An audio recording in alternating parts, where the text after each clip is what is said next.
श्रीलक्ष्मी कमलालया वसुमती रामादिलत्रक्षणे विद्यावरं देववरं देव लक्ष्मी पदेन्द्रियं स्मरामि सावधाना सुमुहूर्ते सावधाना सुलग्ने सावधाना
వేదములే నీ నివాసమట విమలనార నీ రూపము ఇంత అంతయం విధము తెలియరాదు నీ రూపము ఇంత అంతయని విధము తెలియరాదు. జగిత్యాల జిల్లా కొడిమేల మండలం నల్లగొండ గ్రామంలో వేచేస్తున్న శ్రీ లక్ష్మీనరసింహస్వామి స్వయంభూగా వెలిసిన ప్రతి సంవత్సరం మాదిరిగానే ఈ సంవత్సరం కూడా స్వామివారి బ్రహ్మోత్సవాలు మాఘశుద్ధ ఏకాదశి నుండి పౌర్ణమి వరకు అత్యంత వైభవంగా జరపబడుతుంది. ఇందులో భాగంగా 3వ రోజు త్రయోదశి అనగా ఈరోజు స్వామివారి కళ్యాణం జరిగింది. అత్యంత వైభవంగా జరిగింది. రేపు ఉదయము స్వామివారి అశ్వవాహన సేవ ఉంది. సాయంత్రము గజవాహన సేవ. ఎల్లుండి పౌర్ణమి రోజు స్వామివారి ఉదయము స్వామివారి రథంపై వేంచేసి ఉన్నారు. తర్వాత సాయంకాలము రథోత్సవం జరపబడుతుంది.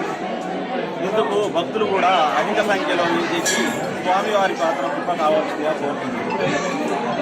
స్వామి బ్రహ్మోత్సవాల్లో భాగంగా ఈరోజు మనం స్వామివారి కళ్యాణం అత్యంత వైభవంగా జరుపుకోవడం అందరూ చూసి ఉన్నారు.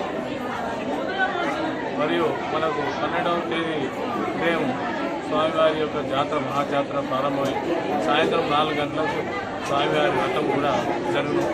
ఈ బ్రహ్మోత్సవంలో భాగంగా రేపు ఉదయం అశ్వవాహనము, సాయంత్రం గజవాహనము, ఈ 2 కార్యక్రమం కూడా రేపు గలవు. ఈ యొక్క జాతరలో భక్తులు అత్యధిక సంఖ్యలో పాల్గొని స్వామివారి కృపకు పాత్రలు.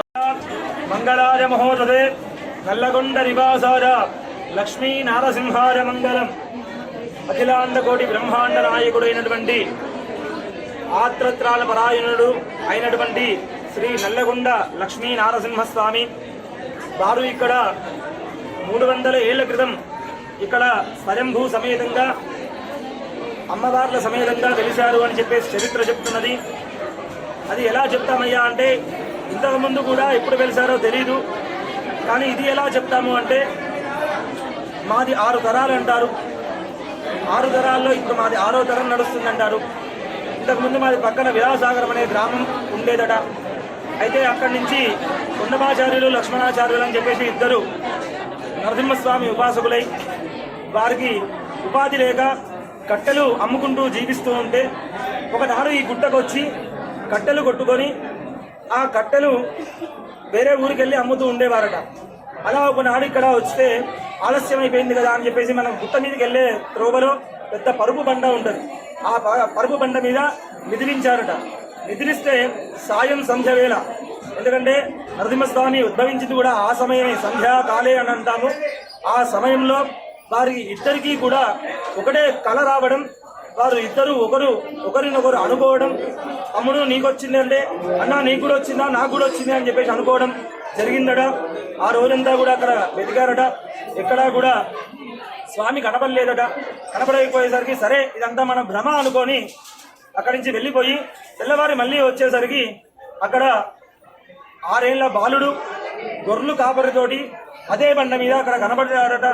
ఒకసారి ఇతన్ని అడుగుదామని చెప్పేసి ఆ బాలుని అడిగితే, స్వామి మరి ఏ రూపమో తెలీదు, ఒకసారి చూడండి ఒక రూపం అయితే బండకు వెలిసి ఉంది అని చెప్పేసి చెప్పారట.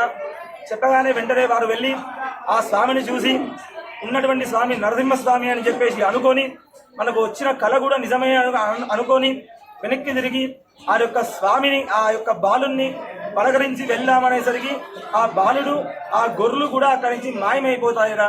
వచ్చింది స్వామియే అనుకొని సాక్షాత్కారం ఆ లక్ష్మీ నరసింహస్వామి అనుగ్రహం వల్ల ఆ యొక్క కాలంలో చందాలు తర్వాత ఈ గుడి చెన్నాడు సత్యనారాయణరావు గారు ఇక్కడ కింద గుడి నిర్మించారు అని చెప్పేసి చరిత్ర చెప్తున్నది.